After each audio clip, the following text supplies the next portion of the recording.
en concreció ordenació del territori, habitatge i recursos hídrics. Sí, nosaltres pensem que aquests 4 anys de govern del president Bauzá s'han caracteritzat precisament per un intent de retornar a polítiques territorials desenvolupistes i recuperar projectes que afectaven de forma greu el territori. Podem esmentar projectes com els de Serràpidos, de Canyamel, o, per exemple, declaracions d'interessos generals que permeten, o ja han permès, és una situació que s'ha donat a Menorca, parcs aquàtics a sols protegits. O, per exemple, tenir projectes com s'ha de millorar una carretera general a través de 4 macrorotondes de 2 pisos que desvirtuen el paisatge i rompen, jo crec que en tota la lògica i l'esperit d'allò que hauria de ser una gestió d'una illa com Menorca, que és reserva de la biosfera. En aquest sentit, nosaltres proposam un model que cerqui l'equilibri entre el desenvolupament i la sostenibilitat.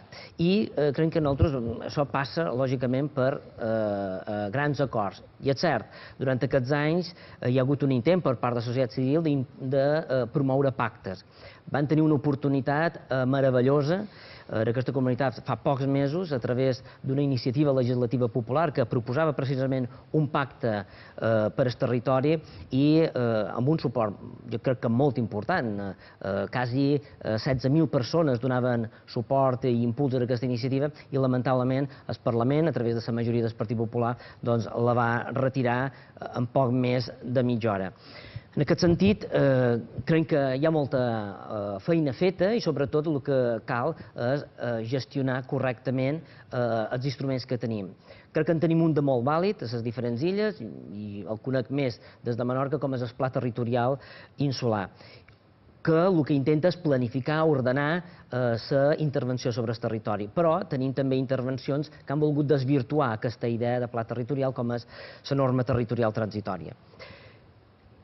Quant a habitatge, hem de recuperar la funció social de l'habitatge. És intolerable, inadmissible que els nostres ciutadans quedin sense un habitatge digne. Per tant, és, sense cap dubte, la primera política, una de les primeres polítiques, a recuperar, a fer possible que qualsevol ciutadà tingui un habitatge digne. És més, l'Estatut d'Autonomia així ho estableix.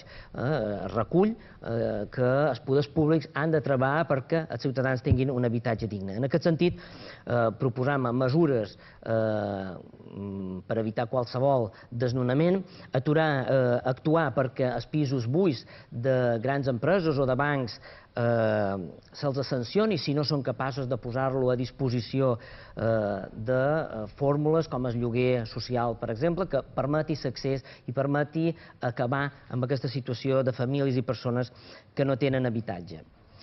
I en quant a aigua, seguint un poc recursos hídrics, jo per dir el que faria, posaré un exemple del que no es pot fer. A Menorca tenim l'exemple del que no es pot fer.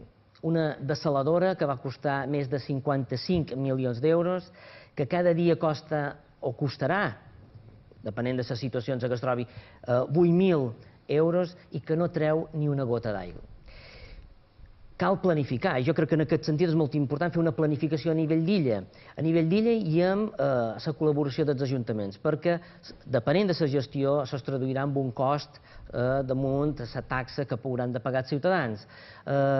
Depèn d'aquesta gestió que els recursos s'esgotin o tinguin una major capacitat de regeneració. En aquest sentit, per tant, jo apostaria per gestió i capacitat de gestió a nivell insular, que és necessàriament des de l'àmbit que crec que s'ha de fer. I senyor Pericay,